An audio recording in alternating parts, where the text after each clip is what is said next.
We will call the CDBG Citizens Advisory Committee to order. It is November 3rd, 2025. And we will begin with a roll call vote. And we'll begin for those that are online with Katie Rosenberg. I just got my sound working, so I don't know what I'm doing. You have just acknowledged, introduction? yep, that you're here, yes.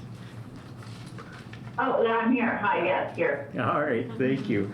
Kayla Cox-Dexter, I'm here. Michael Denuzzo, Here. Denuzzo, my apologies. No worries. Michael Burton, I'm Michael Burton. I go by they, them, and I am here. and we have Jennifer Hall. And then we have Randy and Corey that are not yet here. But when we do come here, we'll bring them in. For staff, I'd like to, Anna Killian Hansen, Director of Housing and Neighborhood Development. Matt Swinney, Program Manager for Housing and Construction Projects. and Mitch Berg, Chair for now. And I'd like to introduce Caitlin Cotter, just student at IU. So with that, we'll move to approval of an agenda. We do have a slight modification to the agenda. Matt, do you want to? I gave them. We do have a revised agenda, so there are actually two posted online for the public benefit. Yeah, so we changed the order, still starting with Boys and Girls Club, then moving to New Hope for Families, then Summit Hill BHA, then Life Designs, then Middleway House, and finish up with My Sister's Closet. Thank you. Any questions on the amended agenda? Okay. Here and then we have a need to elect a vice chair. And so I would entertain any motion for a vice chair.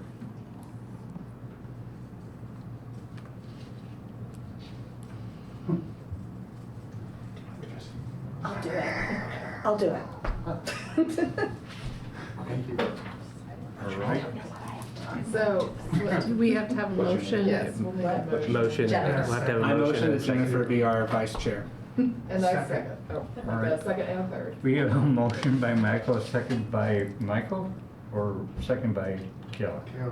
All right. All those in favor, please say aye. Aye. Those against, say nay. Motion carries. Congratulations, Jennifer. It's a Your tough vice fight. chair. With that, before we get into the applicant presentation, I'd like to yield to Matt to kind of walk us through the process. So all applicants will get 5 minutes to talk about their project. Please be mindful of the 5 minutes. We have most of the people going between this and the upstairs social services meeting. We will have a timer present on the large screen. And we will have a microphone that we'll keep right here that everybody should sit at for their presentation. Once you give your presentation, committee members will ask any questions that they have. Once committee members are done asking questions, we will ask if there's any public comment. And if there's not any, then we will move on to the next presentation. All right, thank you, Matt. With that, let's begin. Boys and Girls Club.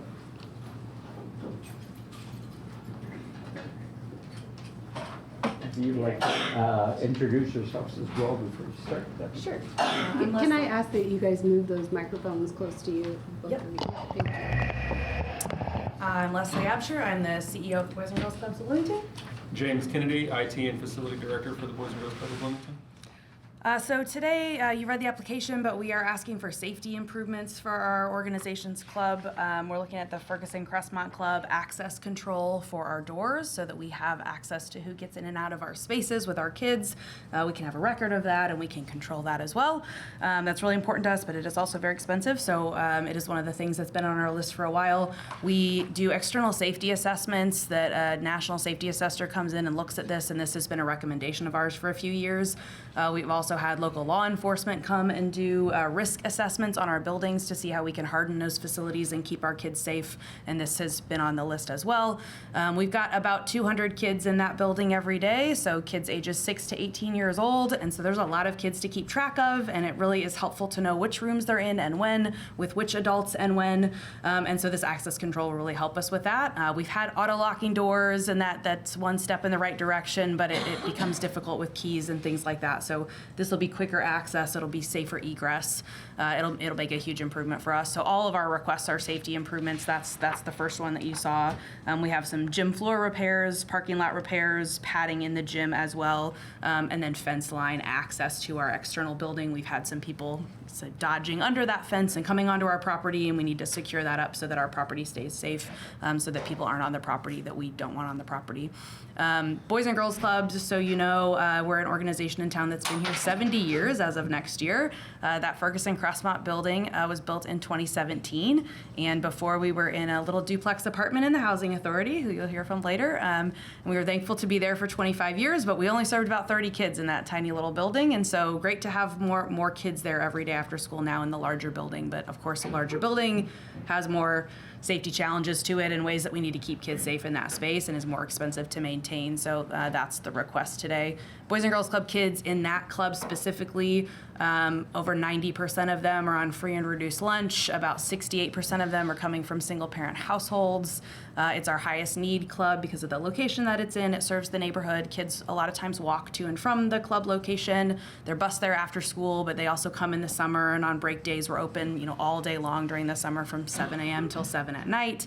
So just a lot of kids coming in and out of that space, and the more control we have over that and the more we know where kids are, the safer they can be. As you know, things have gotten a little more dangerous in our world over the last decade, and we built that building almost a decade ago now. And so we're continually looking to improve that space to keep our kids safe. It's our number one priority. You hear us talk about safety all the time if you're around us, and we hired a full-time facilities director to maintain those spaces when we built those new buildings as part of our investment in safety and keeping kids safe. So thank you for your consideration of this request, and we would love to take any questions that you have. All right, that's phenomenal. Any questions from the committee? Maybe I'll ask Kate to see if she has any questions first. I don't have any questions. Okay. I'll raise my hand if I do. Sounds good. I just know being online sometimes it's kind of hard to participate. So with that, any questions from the committee and president?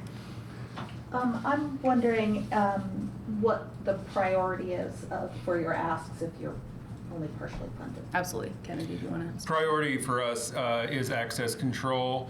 Having the police officer visit us and do an on-site assessment of that has proven that needs to be a number one priority. Not only does that give us the ability to keep all doors locked at all times with an easier access and no loss of keys. If somebody loses a key, we don't have to change out a lock or anything like that. I got to shut it off. It gives us logs that we can see through at all times to see if anybody's in there. Yeah. Oh, and how about for the other priorities? So we, after doing the walkthrough with him, the priorities for us would be access control, the fence line, getting that shored up because people can't go under that fence right now because of weather erosion this last year. I know you guys experienced with the snow, wiped out a lot of landscaping, and so that would be second priority, followed up by the gym padding, gym floor, then parking lot. Okay. Thank you. Does that help address your question? Yeah. So it looks like, as I was reading through, that the gym floor repair had to do with settling, right? It is, yes. Okay. Do you feel comfortable that settling is complete, or is there going to be more of it? I've had several construction managers come in and take a look at it. They are happy with the way it's settled now. Okay. You can see the crack line of where it came down, and they're saying that it won't expand any further past that. Okay. Great, thank you. And can you just talk a little bit about the parking lot repair? Is this like a standard resurfacing, or are there some other things happening with it? So it started out as it was going to be resurfacing, and then we had the parking lot company coming out and look at it. They're the ones who donated the work in the beginning, and there's this part where it's starting to sink in the parking lot, and that's why instead of just being like a resealing or something like that, it's deeper than that. All right. Is there any other questions from the committee? Yeah, so you did, thank you, by the way, you did a very good job of explaining the importance of the access control and the fence line. That all makes sense. What would be the consequence if we were not able to fund the gym padding or the floor or the parking lot? Yeah, I mean, you can speak to that too, but we have, happens all the time, right? We ask for funding and we get partial funding, and we understand that everywhere. So we have other requests out, so we've got other opportunities that we could request funding for. Those, again, are not secure or guaranteed, but we would have a few other sources that we would go to request items like that. Thank you, ma'am. I won't give up on it. It's not going to go anywhere. Fair enough. It is a top Understand. priority Yeah, for of us, course. so we'll get it Of done. course. Yeah. Any other questions? Hearing no further questions, if there's any questions from either the observer, Caitlin, or the audience? Or any online? Members of the public.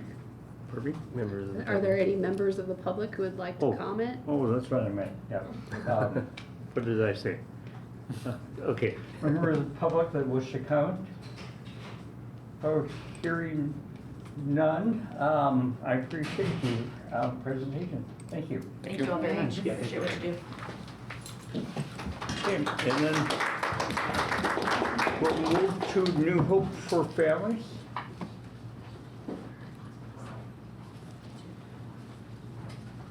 Would you like to give your name and? Sure. Hi, my name is Chase Teckington. I'm the operations director at New Hope for Families. I've been there for about 6 years. New Hope's been in the community for about 13 years, been in some new facilities for just about 3. We'll start by thanking you guys for your dedication to serving our community, managing some complex funds, and reading through my application. So I'm grateful for you guys. I want to tell you a little bit about New Hope and then get into some of the details of the various things we're asking for. New Hope has 2 pillar programs. The first is our family shelter. That's the only shelter where a whole family with kids can be sheltered from homelessness together. And families come and sleep at the shelter if they would otherwise sleep outside or in their car. It puts them in all kinds of danger, including separation by DCS. So we keep families together in that way. When families enter shelter, they find childcare, then they find income, and then they pair that income with housing that they can afford and move out. They move quickly through the crisis of homelessness. Of the families who stay, about 80%, 82% exit to a lease in their name. And they do it on average in 90 days. You don't have to leave until you have success. A big part of how we're able to have that much success is our second pillar program, our Early Learning Center. That's where kids birth to 5 can enroll for $10 a week if they're enrolled in the shelter. And we reserve half to 70% of our enrollment for kids who are affected by homelessness, and they're using an income-based voucher to subsidize their care there. As you're all aware, housing is really scarce in our community, and so is childcare. So when we put those 2 things together, we help families be stable in the long term. Just for example, there are 3 families I can think of in my 2-year-old's classroom where 2 years ago their parents were in the shelter. Now their 2-year-old children are their parents have been sober and thriving in employment for the last 2 years with their child enrolled, and another a single mom fled her abuser. She's had her child enrolled there for the last 2 years. She just finished her CNA. And all those kids are meeting or exceeding developmental milestones where by rights they should be going through a lot of trauma and falling behind. So it's a really compelling pair of programs. I'm really happy to work there and proud to say we've got a lot of success with it. I think our application, when I looked back over all the different text fields, could use a little clarity, so I want to give you 2 buckets. One is security. We need some things to sharpen up our security. We have some people with lived experience on our staff, and we've gotten some feedback from clients that say they'd like to see some more cameras that can see more of the parking lot, more areas of the building. So that's one of the things in security. The other is the Early Learning Center has shades. All 4 of the classrooms are on a central hallway that have big open windows. You can see right through their outdoor classrooms. And the shades that they could pull down in an active shooter situation are not complete. And don't work that well. So we would like to replace those so that we could, so that they could work better in a scenario like that or in a lockdown. The other security piece is an interior breezeway door for our shelter building. Right now, there's just one big door, and if you get in there, you can get all the way to the stairwell and pretty close to a lot of the functions. So we want an interior breezeway. That's connected to our second bucket, which is renovating some parts of our new shelter building to add some more office space and programming space, because while we do that housing first model, we want to get people into an affordable lease, we don't want to do housing only. So we've committed to follow every family who moves into a lease for 3 years. That takes more staff, and we're adding a community room and a few more spaces to welcome people back, do surveys with them, and just offer more care for people after they've left the shelter. So the things in the shelter renovation bucket include, for our little visual aid for us, we need to put flooring down. There's polished concrete there now, but we'd like to put in vinyl flooring and carpet tiles there. And we would like to enclose some of our spaces with closets so that we can have some multi-purpose tables and chairs come out, and also store some programming supplies for the after-school programming we like to do. We would like to do that breezeway door, and we need a curtain wall of 4 glass panels, like a sliding door. That'll enclose the community room, especially over summer. There, 10 weeks of summer, we do childcare for school-age kids right there on site, and that would protect the daytime staff from all that's going on in the community room during the day. So there are a handful of things there for the shelter renovation. Last, our HVAC system does not circulate air well enough, especially in the shelter bathrooms, and we need some active fans and to renovate that to prevent some of the mold that has come up from there. That's my time. All right, thank you. Any questions from the esteemed panel? Committee members? So, pretty similar kind of questions from a prioritization perspective. Would it be a good assumption that the security elements are a higher priority than the administrative? Right renovation now, elements? the security elements are a high priority, but I think that the shelter renovation elements and the interior breezeway door are the things that are most salient to this grant and least salient to some of our other opportunities to get funded.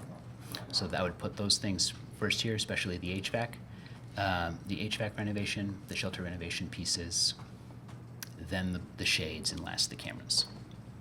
And for the HVAC, the building's still relatively new. Yes. I'm assuming there are no longer warranties on the HVAC or other issues related to maybe getting some resolution from the original installation?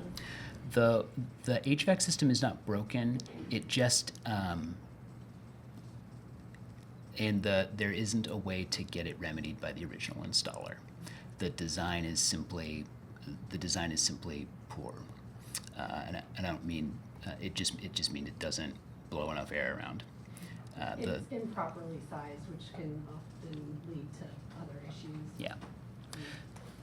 Separately, the showers in these bathrooms that have mold around them are in the corner like a baseball diamond, so we could build it more efficiently. But I think just they open in the middle and water comes out, which means that what may have been a good design for a bathtub is not a good design for a shower that gets a lot of water on the floor. So we think that will get us to the root of the problem, along with some other remedies we've already done to protect against that water spilling out. I am so sorry. You went through your priority. You listed them all, but you listed them all really quickly. Could you give them to me one more time, please? Sure. HVAC renovation. Okay. The broad list of shelter renovation items: the flooring, the curtain wall, the interior breezeway door, and those closets that are going in. Okay. That whole piece of the project. Then shades for the early learning center windows. And last, additional cameras. Okay, great. Thank you very much. Thanks. Any other questions from the committee? All right. Hearing any from the observer or members of the public? All right, hearing none, I'd like to say thank you, Chase, for presenting. And I'd like to welcome Randy, who just came in at 5:46. So hearing that, we'll move right on to the next group, Thanks, guys. SHCTC BHA.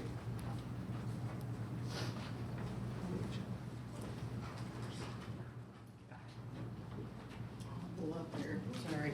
No problem. You wanted to start off with your name and position? Sure. I'm Rhonda Moore from the Bloomington Housing Authority, and we're applying through Summit Hill Community Development Corporation, our sister company, to do site improvements at the Reverend Butler Affordable Housing Apartments. And we would like to do site improvements like we need to, the playground tot lot was installed about 18 years ago, and it's somewhat deteriorating and needs a lot of work done to it. So I would like to replace it, but that could be, if we didn't receive full funding, we could do repairs and pressure wash it and paint it possibly. Then we would also like to do some tree trimming. I've got all the scope of work listed out in the budget, and those can be, kind of shifted around, do a little more of something, a little less of something else. We'd like to do some sidewalk replacements where walks are cracked.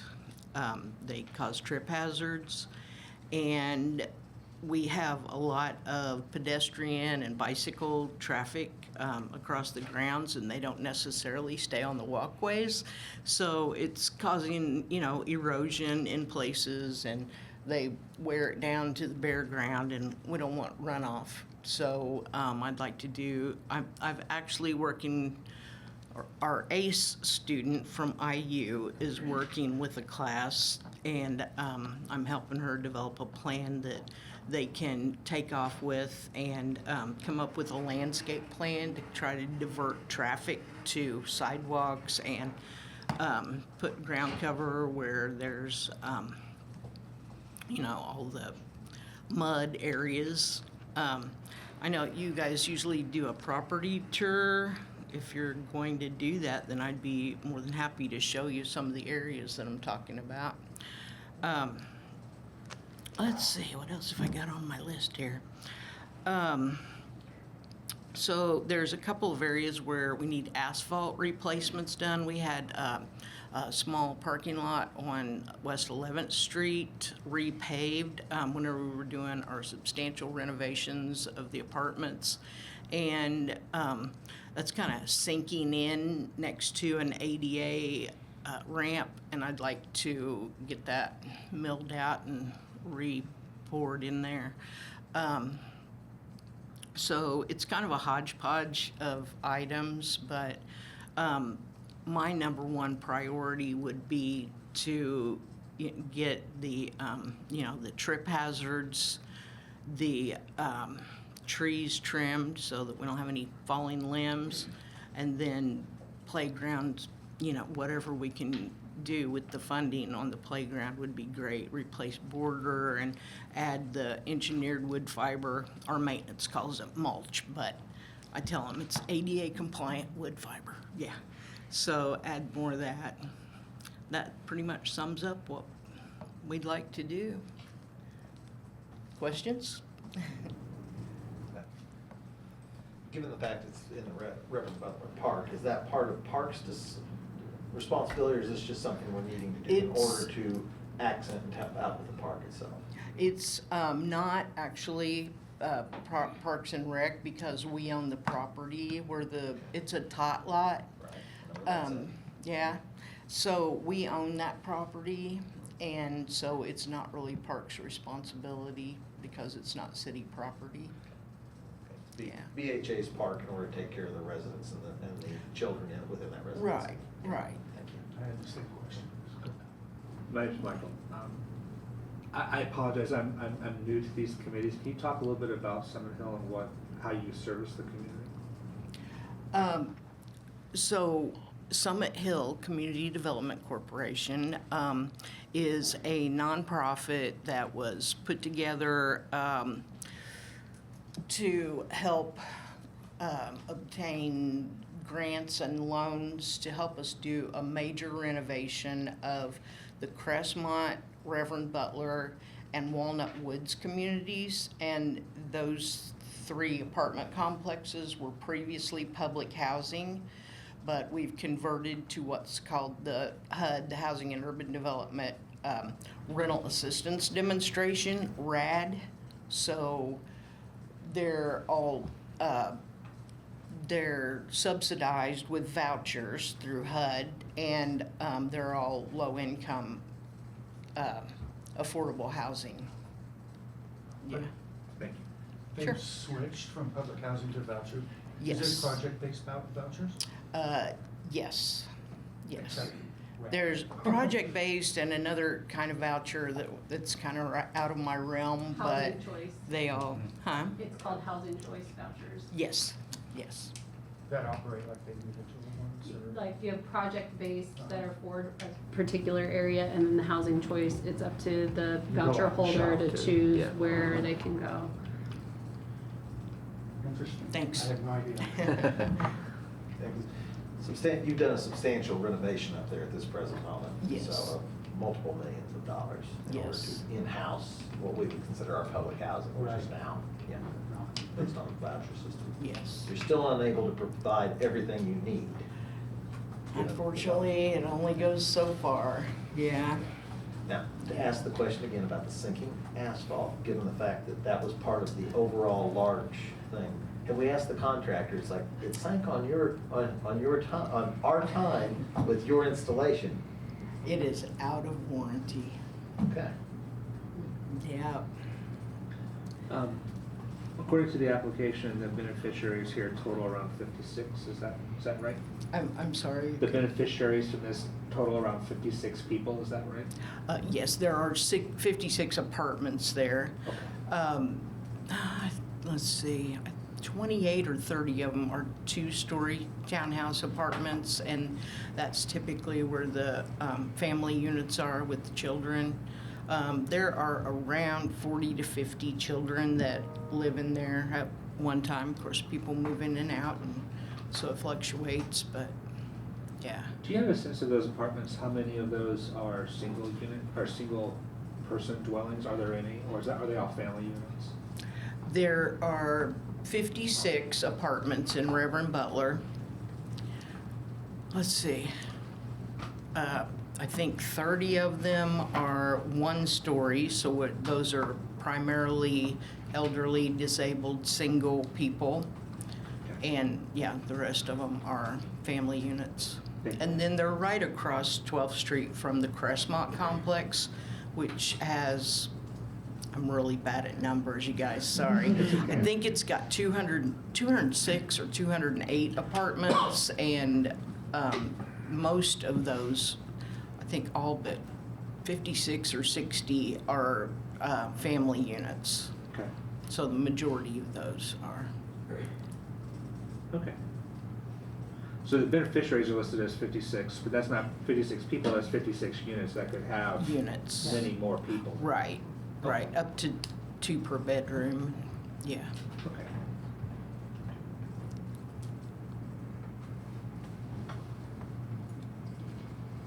Are there any other questions? All right. Any public comments from members of the community online or in person? Seeing none, please move on.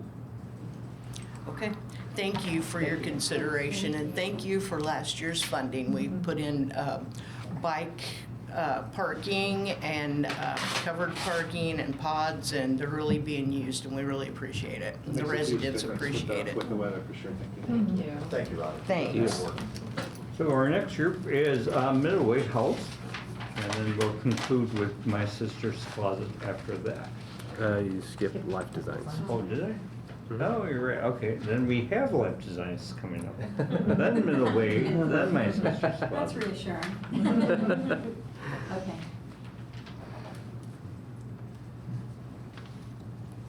want to give an introduction to? Okay, thank you.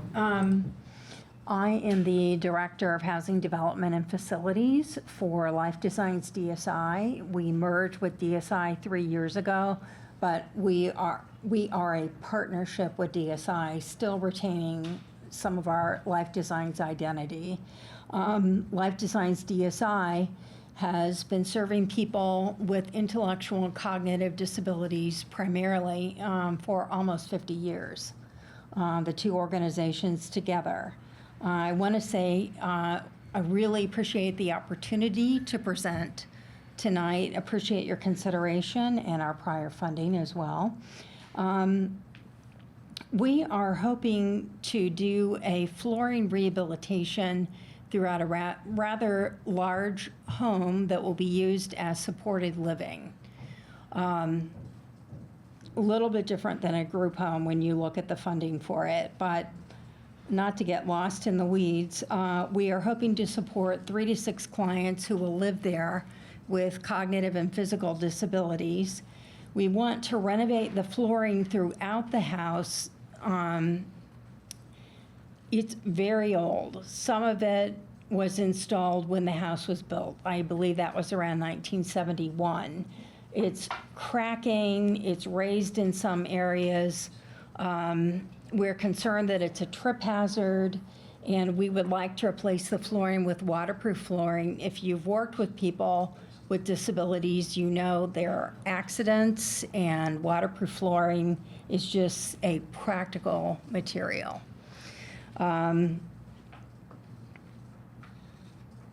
So I was thinking, it will provide a safer, more secure environment where the clients can live and receive services. They are special needs, and that does address a need identified in the consolidated plan. Again, grateful for the opportunity to present. It's kind of short and sweet, but that's something we would like to be able to do. Thank you. And just for the record, your name was? Oh, I'm sorry, Cindy Fleetwood. Thanks. Okay, any questions from the committee? So Yeah. your total here, oh, I'm sorry, go ahead. Your total comes in at 19,420 with your 10% contingency fee and architect's fee. Was this a single source quote, or did you get quotes? We usually do a single source quote, but then, we have to bid out if we receive the grant, so we'll get multiple quotes then. Thank you. When we're talking about what I refer to as transitional housing in order to assist these intellectual individuals that need help, you have people that live with them? They don't live with them. We provide 24-hour staffing, but the staff work in shifts, so there are no staff living there. So the physical improvements basically will make it better for the residents as a whole. They're self-sufficient in regards to their. It's for the residents, yes. Okay, and they're existing living there right now? No, they're not living there right now. We had somebody renting there. ResCare rented there, but they moved out. They found their own housing, and we want to put it to good use for our own clients. Okay, thank you. Okay. How many clients does Life Design support in total? I think across the state, Life Designs DSI probably supports thousands. Thank you. All right, any other questions? Hearing no further questions, any from the public or online? All right, hearing none, thank you. Thank you. Okay, thank Cindy. you again. And now, middle way housing. Middleway House is online. All right. Yumi, go Good ahead. Yes, good evening. Thank you for your flexibility. I live in Indianapolis and am grateful to not drive home in the dark this evening. My name is Chloe. I am the grants manager at Middle Way House. For those of you who might not be familiar, we are a nonprofit local to our community serving survivors of domestic violence, sexual violence, and human trafficking, as well as their dependent children. We operate various different programs that support survivors, including emergency shelter, a 24/7 crisis line, and legal advocacy. All of those services are offered in our new wings building, which is located on South Washington Street. A lack of access to safe and affordable housing is a significant barrier to survivors of violence in our community and is also a critical factor in achieving long-term safety. In 2024, our emergency shelter housed 125 adults and 103 children. We worked with adults on achieving safe, secure housing upon their exit, and worked on other self-identified goals in reaching self-sufficiency. We are seeking funding through CDBG physical improvements to support the installation of a new fire panel within our new building. We're the only program of its kind serving survivors of domestic violence, sexual violence, or human trafficking. Domestic violence survivors are a priority needs population in our city's consolidated plan. As housing needs change in our community, we remain a prominent figure for that emergency shelter in ensuring resources and housing are available to those who have a critical need to leave their current housing situation. Our program also aligns with the anti-poverty strategy as we work with survivors on their goals that are related to employment, education, receiving essentials, and we do that through case management. The current fire panel in our building is outdated. Though it still works, it will stop communicating with newer fire alarms. What that means is if we need to replace fire alarms in our individual units in emergency shelter or throughout that building, we have to source older fire alarms, which can be more expensive, harder to find, because if we were to install newer systems, they wouldn't communicate with our panel. So we would have kind of a disparity in the functioning of that. We don't want to fail a fire inspection. If we were, that might put survivors in our community at risk of losing their physical housing, jeopardizing their physical and mental safety. And so we're hoping to be proactive in installing new fire systems to prevent that from occurring and to maintain a safe and modern environment for our survivors. So CDBG physical improvements can help us in that task. I thank you for your consideration and I'm open to any questions. Any questions? Yeah, when you install the new fire panel, will the older alarms need to be upgraded? We do plan on, with the installation of a new panel, installing new alarms in our emergency shelter units as well. The older pieces in the rest of our building, I believe, can still communicate, but the alarms we'd like to install in the system, in our individual rooms, I think are gentler alarms. They might not be so ear-piercing, and they will also include a strobing light element. Okay, and that's included in the 11,334 cost? Yes, it is. Okay, thank you. And on your fire inspections, this has been noted in regards to something? I will have to go through our old fire inspections. Our facilities manager had reached out to Corson, who is our servicer for the fire system, and who also is responsible for our inspections.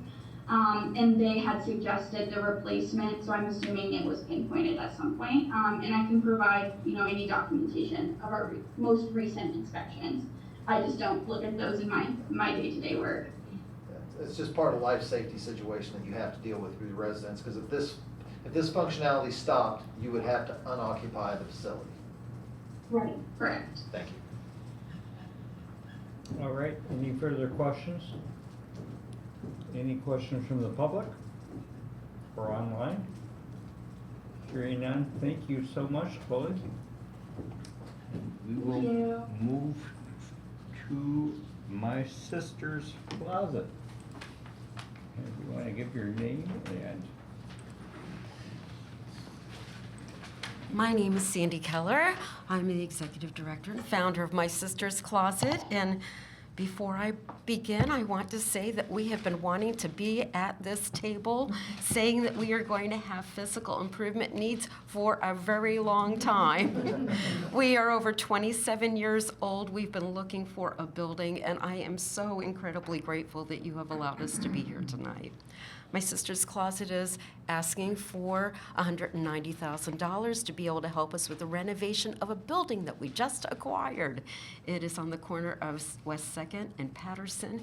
It is a vacant building right now, and it is 4,800 square feet. We have an urgent need because our lease is ending at our current location in June of 2026. We are seeking funds from the community and from various other fundraising endeavors so that we can move in before our lease ends. We are very, very cognizant of the fact that we might have an interruption of client services, and that's why this is such an urgent need. My sister's closet provides workforce attire to women who are going on interviews, and also if they get a job and they succeed, clothing and accessories and hygiene products to help them fit into the job. But what a lot of people don't realize is the training services, the interview skills services that we provide them with, the way that we provide mentors and advocates to help them build resumes, to talk about themselves, just like a Kelley School of Business core project, where you would have those incredible life skills to be able to help you, make you stand out compared to your peers, because we are able to do this and work with these women over and over and over again, so that the way that they present themselves on paper and the way they present themselves in person and the way that they are able to talk about their skill sets and transfer them over into new jobs, our clients are able to get hired. If there are 20 women in the room for the same job or 20 applicants, our client gets hired every single time. 85% of the women that we serve report that they have been able to find better employment within 6 weeks of services. Better employment to us means that we want you to try to be in a job that's $10 more an hour than what you were getting before, with benefits. Majority of the women that we serve are single women. They are parents, they report, they are grandparents, they are often homeless. 76% are reporting that they would like to get their kids out of foster care and out of somebody else's hands. So many of them are where they are leaving situations of domestic violence. There are, substance issues, there are incarceration issues, all the different things that happen to people that we hope don't happen to people in our community.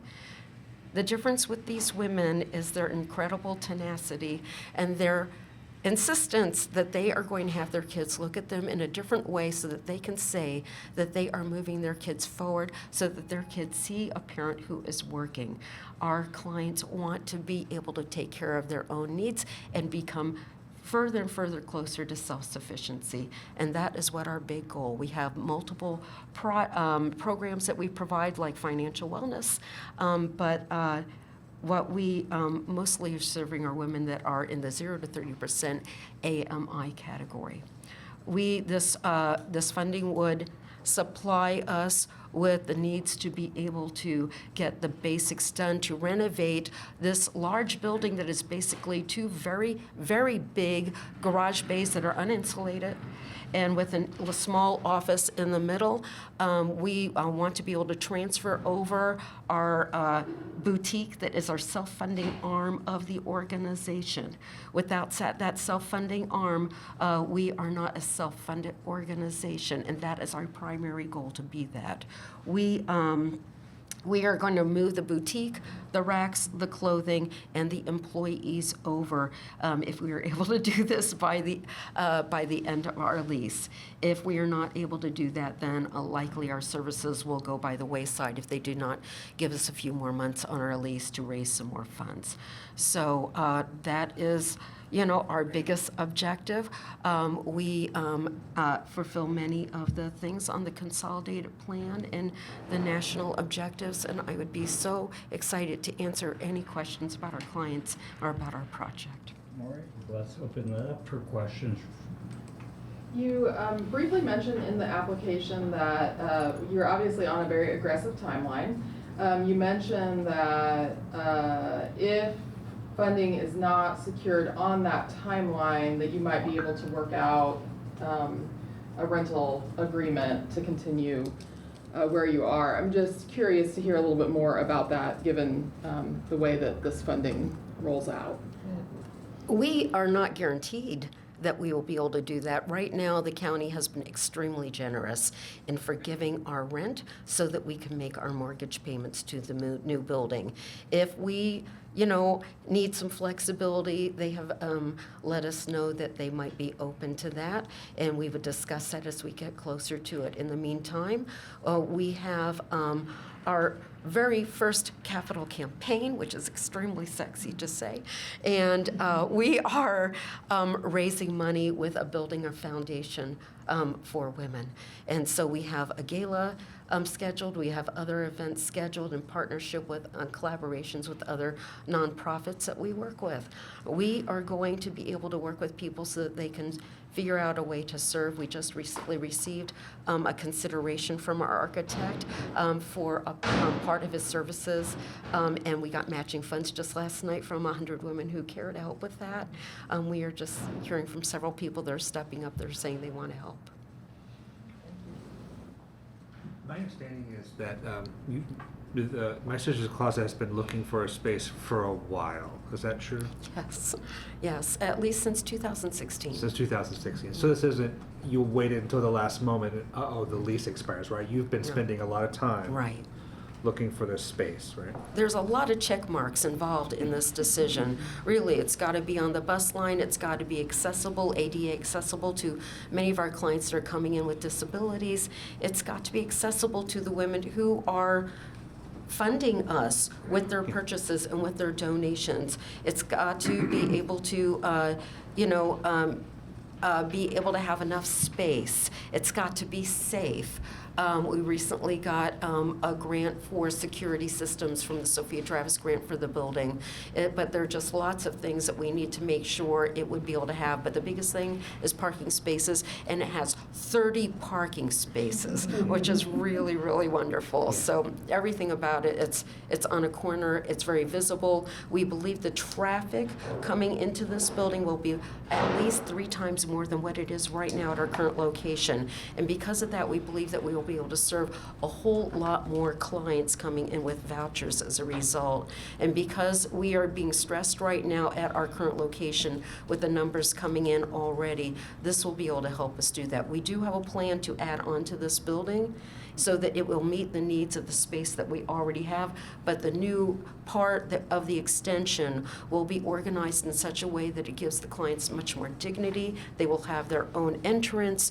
We will have a place for children so that our volunteer grandmas can work with those kids while the moms are working on themselves. There'll be a kid changing area. There'll be a place for women to be able to nurse. There'll be a private bathroom for clients to get ready for jobs. If they are coming from a place where they aren't housed, we will be making sure through our Spa in a Box programming that they walk out feeling like they look presentable and that, again, they have high confidence. Can you talk a little bit more about? It seems like you and your folks working with you have done quite the hustle on collecting multiple sources of funding. Can you talk a little bit more about some of the other funding sources that are going to be part of this? We have a gala scheduled on Friday the 13th at the Old Woolery Mill. We are hoping to invite all kinds of people to that. We have another event, which will be a dinner theater event at the Country Club, and that is scheduled April 9th, 10th, 11th, and 12th. That is in cooperation with the Bloomington Symphony Orchestra. We're still working out the details with that. It will be on similar to what the Cardinal stage production was that we partnered with, called Love, Loss, and What I Wore. And we will have some of our incredible VIP women up on stage reading a Maya Angelou quote.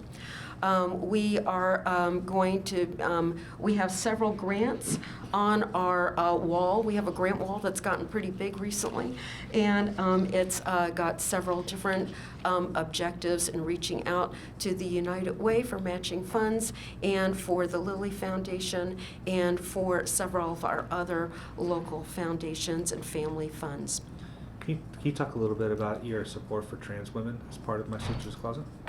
We have a number of women that have come in over the years from our trans community, and we are able to help them in multiple ways. They get the same care and the same type of really hands-on love that all the other women come in to our organization, meaning that if they do not have clothing on the floor, we have other clothing in the back room specifically to meet their skeleton, because their needs are different. Some shoes that have been put away that are definitely larger, but we try to help them with hygiene, with makeup, with the interview skills training, with the confidence building. We recently had one of our trans clients that we enrolled in the Excel Center, and we were with this person for quite a while because they did not have any typing skills at all, getting them through the process where they were being logged on to the Excel system for the very first time. But we've had some wonderful experiences, and they keep coming back and they keep supporting us after they get employed and telling us about all their success. Just like these other women, we have a unique situation that happens at My Sister's Closet because you have a team that is working with you when you start. And this one's getting you undergarments because most women do not own undergarments, underwear, bras when they come in.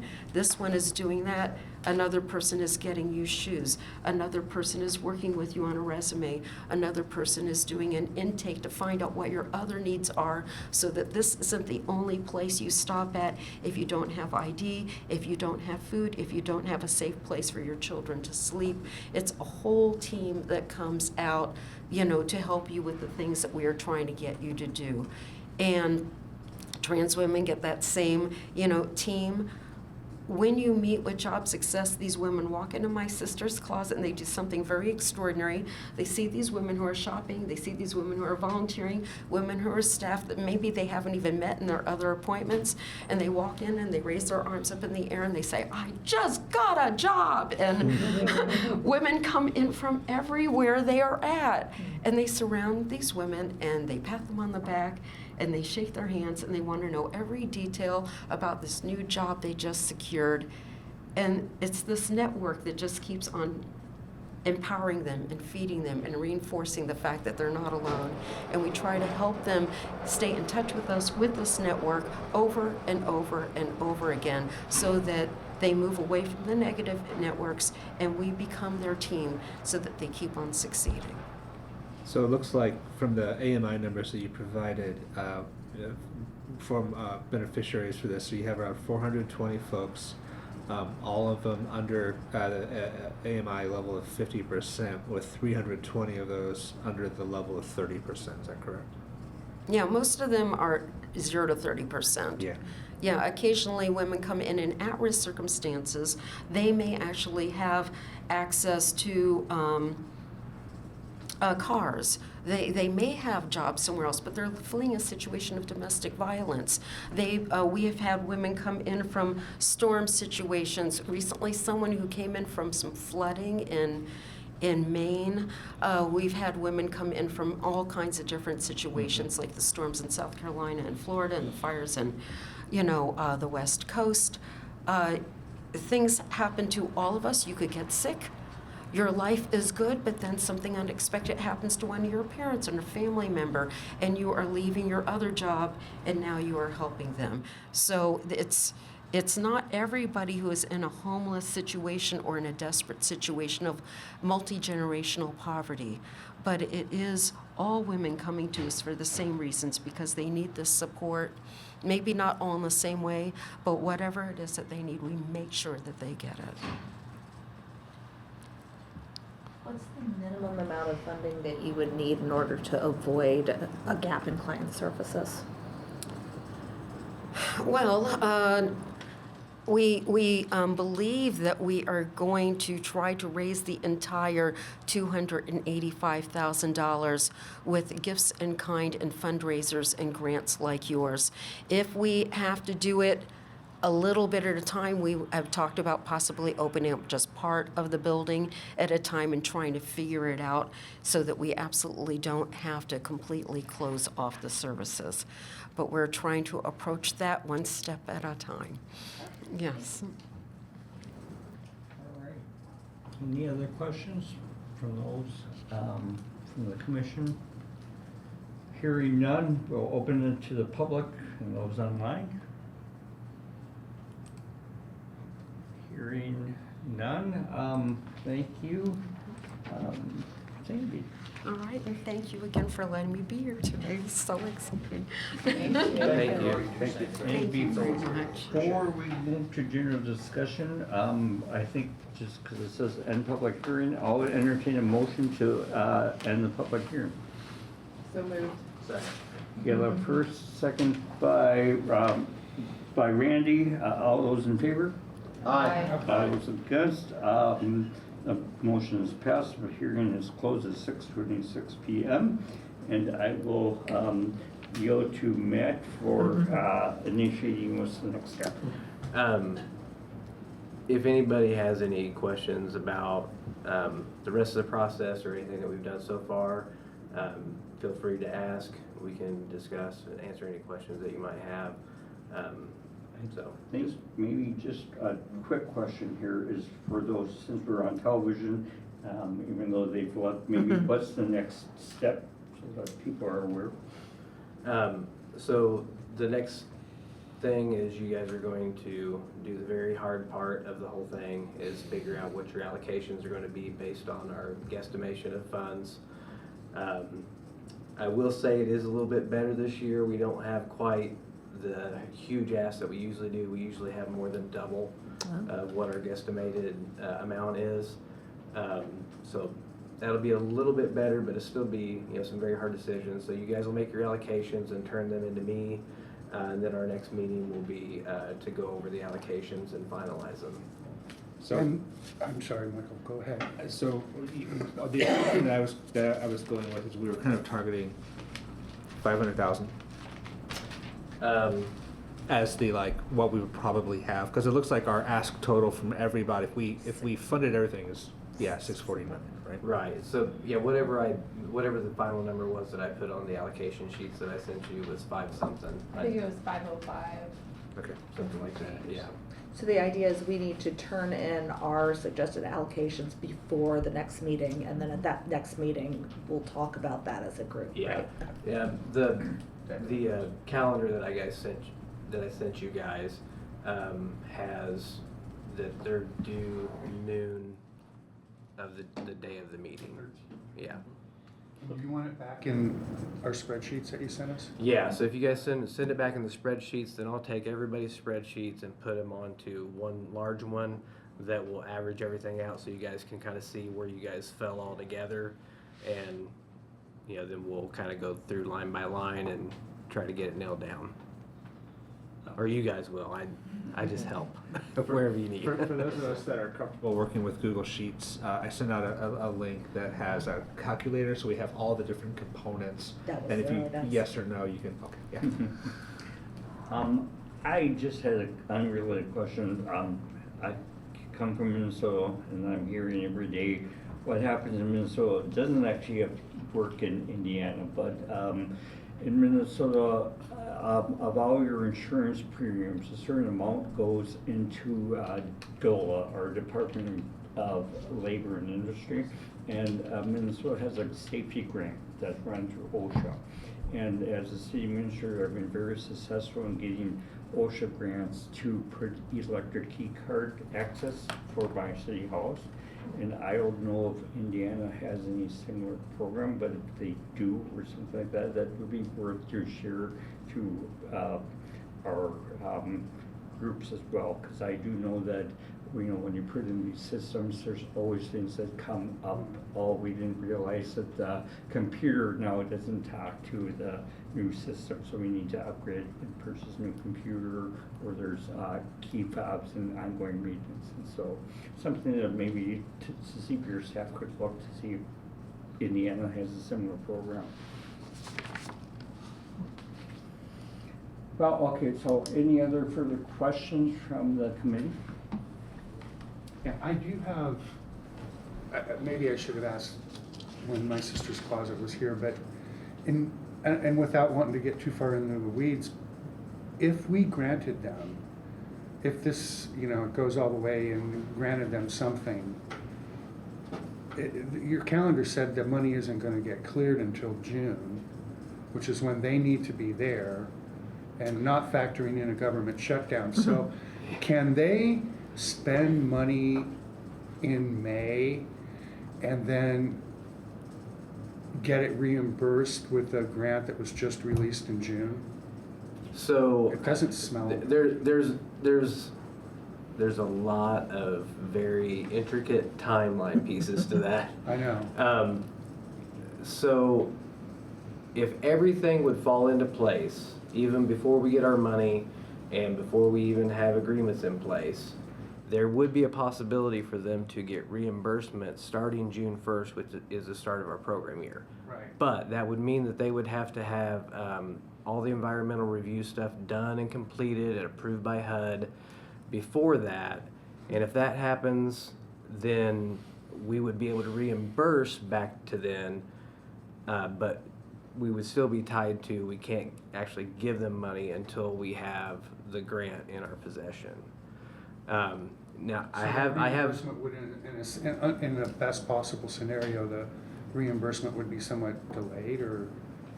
right, I mean, we If they typically don't get money until You have it. September or Right. later. So I have talked with them about that situation, and basically all this other fundraising that they're doing, they would, try to front end that and do whatever they could to maintain themselves until they got that. And basically I just tried to explain to them that they have to maintain kind of a standalone project that they haven't started, because if they start it before that, that's a choice limiting action, which then negates their eligibility. So we've been in talks about it, and we're going to continue to be in talks about it so that they can maintain their eligibility and plan for a project to use the money for, because they're going to have plenty to do. Obviously their biggest initial need is getting in there in a timely manner. That's probably not going to be what this is going to be used for, but it may be for the development of their add-on for the extra Or some services. Some component that could be Yeah. delayed and separated out as a different project or something? Yeah. So the way that I view this, taking from what you had said earlier in the previous meeting, anything that we're looking at, we should assume we're making the yes, no, or the incremental decisions on these, but these are all serviceable agencies within the window. They will ostensibly meet the criteria. If they need to be shuffled around a little bit, but we're not looking at it from a feasibility, from a timing perspective. We're looking at it from the feasibility of the information they've provided. Is that correct? Yeah. So I basically vet the applications before they get to you guys. So if I see situations like this, then I reach out to them and talk to them and make sure that they understand you're not going to get this money by the end of the year. Because we've had people come in with that assumption. So you have to plan out. You have to be able to for this project to wait, and I make sure that they understand that. So we try to make sure that there's no surprises and people are all on the same page. And save for my sister's closet, those folks have been coming to CDBG for physical improvements for decades. Yeah. I mean, they were here when I worked there. Yeah. In the 90s. Yeah, most of the people have a very good understanding of how this works. I mean, you get changeover in personnel, and you have to kind of start over, but they usually have some institutional knowledge of this is a good opportunity for funding, but it's not going to be immediate. No. And it's a great avenue to demonstrate local support for other grants and things like that too. So of course they're going to be back. Yeah. All right. Any other questions from the commission? Good presentations.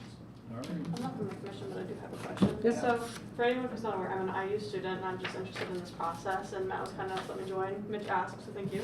I have access to like the reviewable portal, but I'm guessing those won't be taken into consideration. You're not gonna be a voting member. That's what I assumed. Okay. So, but, you know, you're welcome to go through the entire Yeah. process, do the scoring and participate in discussions. But yeah, Sounds good. That's You're kind of hard to auditing, get. I wanted to you're clarify. auditing the, Yeah. Committee. Just wanted to clarify that, but thank Yeah.